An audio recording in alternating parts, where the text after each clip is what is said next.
सपनों के मनोविज्ञान की पिछली कड़ी में हमने समझा कि किस तरीके से जब हम अपने किसी जीवित प्रियजन को मृत देख रहे होते हैं तो उसके पीछे कौन सी वजह काम कर रही होती है।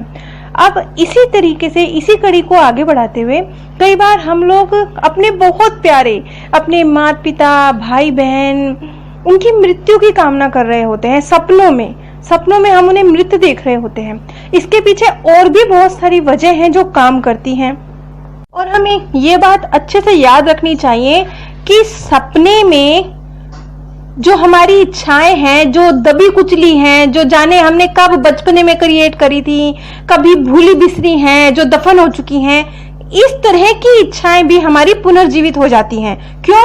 इसलिए क्योंकि हमारी जो इच्छाएं होती हैं, जो दबी कुचली हैं, वो मरती नहीं हैं, वो सिर्फ दबती हैं। और ये बात भी हमें याद रखनी चाहिए कि जरूरी नहीं है कि वो इच्छा हाल फिलहाल की ही होगी, क्योंकि जो अभी ताजी ताजी हमारी इच्छाएं होती हैं उनका तो हमें पता भी होता है कि हमारे को ये प्राप्त करने की इच्छा है, लेकिन जो दबी कुचली इच्छाएं होती हैं उन्हें हम भूल चुके होते हैं। वो हमें याद भी नहीं होती कि वो हमारी इच्छाओं में कभी शामिल थी। और अगर आपको अपने माता पिता भाई बहन या ऐसे किसी प्रिय व्यक्ति की मृत्यु का सपना आ रहा है तो इसका मतलब ये नहीं है कि आप अभी आज की तारीख में वर्तमान में उनकी मृत्यु चाहते हैं। नहीं, इसका मतलब ये नहीं है। इसका मतलब ये है कि कभी ना कभी चाहे वो बिल्कुल एक बचपन की बचकानी चाहत क्यों ना हो, चाहे वो बहुत मासूमियत भरी चाहत क्यों ना हो, वो आपके मन में थी। अब इस चीज को समझने के लिए हम बचपन के मनोविज्ञान की रचना एक बार फिर से करते हैं।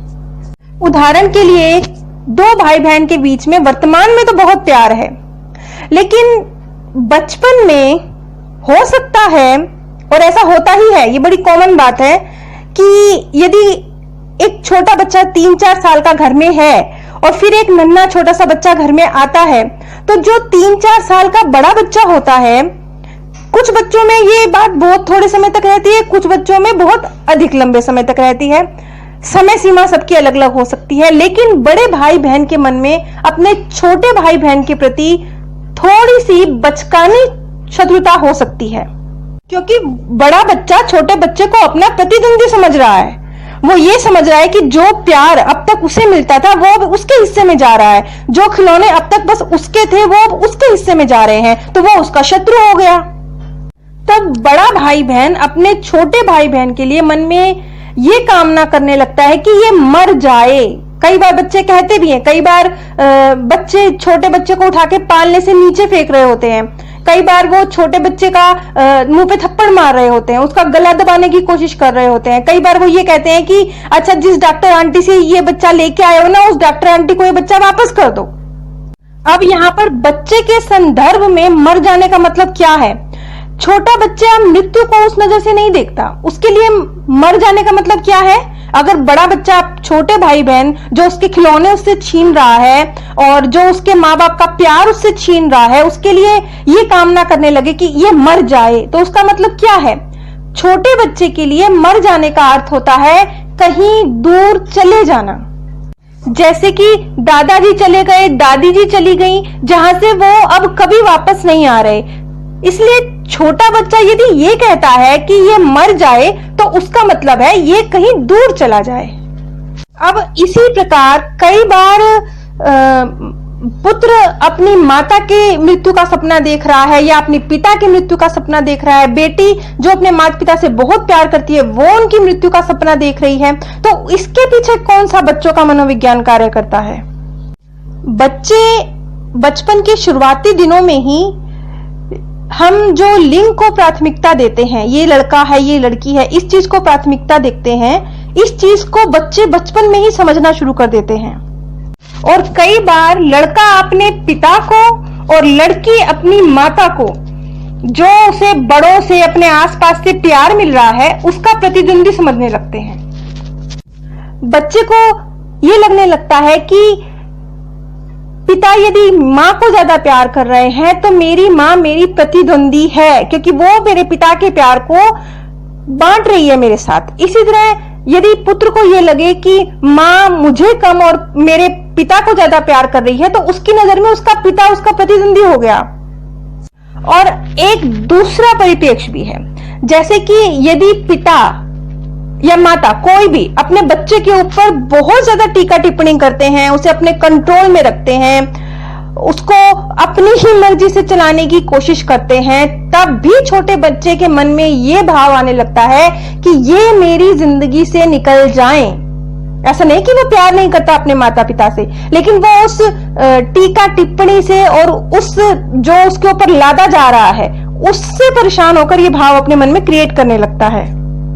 और ठीक इसी तरह से अगर मां अपनी पुत्री को मृत देख रही है, अब ये बात सुनने में बहुत अधिक शोभनीय तो नहीं लगती, लेकिन कई बार जब पुत्री जवान हो रही होती है तो माता को ये लगने लगता है कि अब उसकी जवानी ढल गई, अब वो खूबसूरत नहीं रही, क्योंकि अब उसे उसकी बेटी ही उसकी प्रतिद्वंदी लगने लगा है कि कोई और उससे अधिक जवान और खूबसूरत है जो उसका प्रतिद्वंदी है, जो उसके हिस्से का प्यार छीन रहा है। इस तरह के भाव कई बार माता के मन में अपनी जवान होती पुत्री के लिए पैदा हो सकते हैं। अब मैं यहाँ पर जितने भी उदाहरणों का जिक्र कर रही हूँ, ये जो भी है इनमें आप ध्यान दीजिएगा, सब जगह अवचेतन रूप से कोई अन्य भाव कार्य कर रहा है। हकीकत में बाहरी तौर पर इन सभी रिश्तों में बहुत प्यार है। जैसे कि यदि किसी पुत्र के साथ ये होता है कि जब उसका पिता कहीं बाहर गया होता है, कहीं टूर पर गया होता है, तब उसे अपनी मम्मी के साथ सोने का मौका मिलता है, लेकिन जब पापा घर वापस आ जाते हैं, जब पापा का टूर खत्म हो जाता है, तो बेटे को फिर से अपने कमरे में अकेला सोने को मिलता है। जब ऐसी स्थिति होती है तब बच्चे के मन में मेरा पिता ना रहे, वो चला जाए, ऐसी भावना पैदा होती है, क्योंकि वो अपनी प्यारी सी, अपनी सुंदर सी माँ का साथ चाहता है, वो उनके साथ सोना चाहता है, लेकिन पिता के आने के बाद उसे अकेले सोना पड़ता है। तो वो वाली भावना उसके अंदर दबी कुचली पड़ी हुई है। आपने अक्सर बहुत छोटी मासूम बच्चियों को ये जब उनसे ये पूछा जाता है, अच्छा बेटा आप शादी किससे करोगे, तो छोटी सी मासूम सी बच्ची बोलती है कि मैं तो अपने पापा से शादी करूंगी। बात तो बड़ी प्यारी सी है, बच्चे का मजाक है, बच्चे की बचपने भरी बातें हैं, लेकिन हकीकत में इस बात से ये साबित हो रहा है कि उसे अपने पिता के प्यार को प्राप्त करने के लिए कहीं ना कहीं माता एक प्रतिद्वंदी जैसी लग रही है।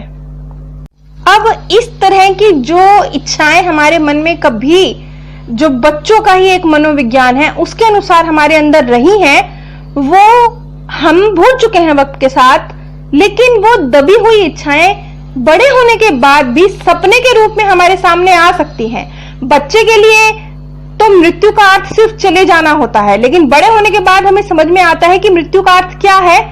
तब जब हमें इस तरह का सपना आता है तो हम डर जाते हैं, हम ये कहते हैं नहीं, हमने अपने प्रियजन के लिए कभी ऐसा नहीं सोचा, हमने तो उनसे बहुत प्यार किया। लेकिन कभी ना कभी जो इस तरह की बचपने भरी बातें आपके मन में रही हैं, ये उनका एक उसकी एक झलक भी आप सपने में देख सकते हैं। अगली वीडियो में मैं एक महिला जो अक्सर अपनी माता की मृत्यु का सपना देखती थी और 4 वर्ष की आयु से ही उसे अपने सपने याद हैं, जब से वो अपनी माता की मृत्यु का सपना देख रही है, तो इसके पीछे कौन सा मनोविज्ञान था, इसके विषय में मैं अगली वीडियो में चर्चा करूंगी। आप सभी पर परमात्म सौंदर्य, प्रेम और आनंद सदैव बरसता रहे। आप सभी दिव्य परम धाम में स्थान प्राप्त करें।